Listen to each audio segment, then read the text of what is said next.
Welcome to this introduction of the Loot Divider.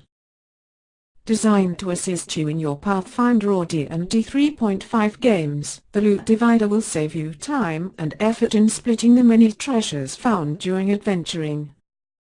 This introduction will show you how to start using this unique tool. While the user guide page contains more information on how to use the Loot Divider, the options page gives you a few things you can set, like the names of the players in your group. The treasure page is the most important sheet found in the Loot Divider. This is where you will enter the treasure found while adventuring. You can input your values in any of the white areas.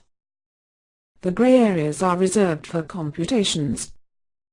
As seen here, the Loot Divider is currently set up to split the revenues from treasure amongst 4 players.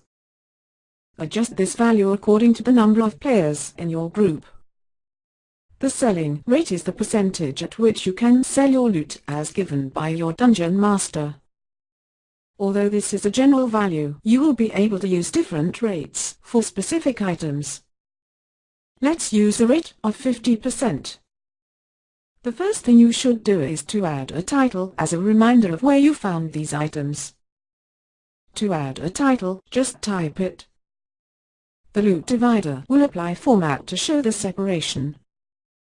There are 3 ways to add items. If you know the syntax, you can just type the name. For instance, a dagger is pretty simple to type in. You can also use the selection list to set the list from which you want to choose items from. For example, you can set the list to rings. When entering an item, all the available rings will be displayed in a list. Select the desired ring. Finally, if you have the 32-bit version of Excel, you can use the Quick Pick button to choose an item. The item will be inserted at the cursor position, if this is a valid position, or else it will be added in the first free slot available. Note that you can create custom items in the data sheet. The quantity column is used when you have more than one item. By default, the Loot Divider always assumes 1 item per line. But if you found 2 of the same item, just type 2. To apply magical properties, simply enclose the properties inside accolades. For example, a masterwork dagger would be defined with the MW property. If an item has more than 1 property, use commas to separate the properties. For example, we create a +1 magical longsword with the holy property.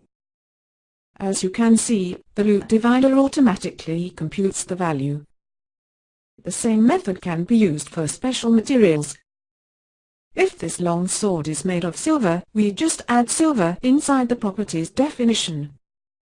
The value is updated automatically.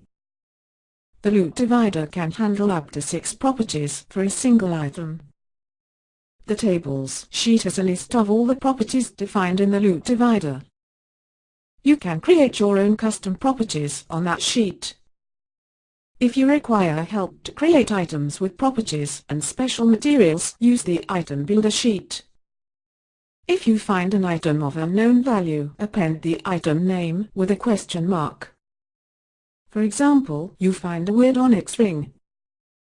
Type it with a question mark at the end.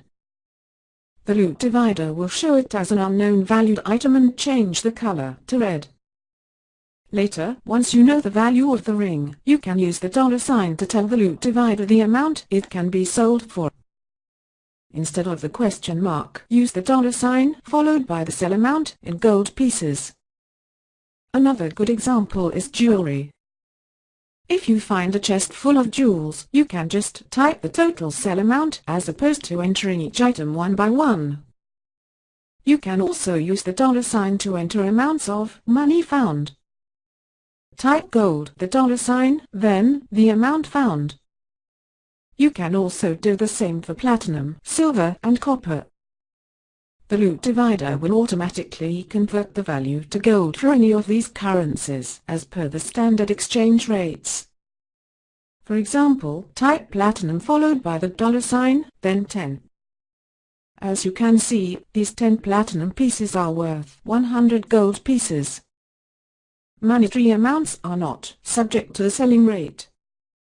The $sign can also be used for negative number, which is useful when buying something using the group funds. Just add a negative sign in front of the value. For example, we purchase a potion of Cure Light Wounds using the group funds.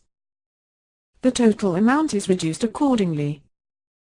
If an item is given to a player, you can use the Assign to column to denote who gets this item. Just select or type the character name that will get the item. In this case, the item will not be sold and it will be tagged green. You can also use the Assign to column to add small notes by enclosing them in parentheses.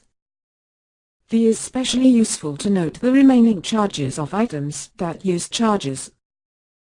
When you sell an item that uses charges, you can tell the loot divider the proportion of charges left in the item by using the quantity column.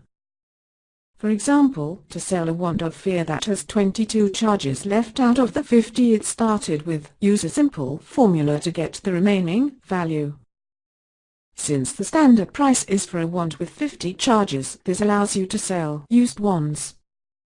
At some point, you might want to split the gold received from selling items. In this case, each character makes a note of the portion of the gold he receives.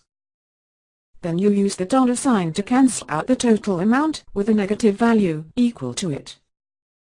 Once this is done, your total is back at 0 and you can continue adding loot. We hope you have enjoyed this introduction to the loot divider.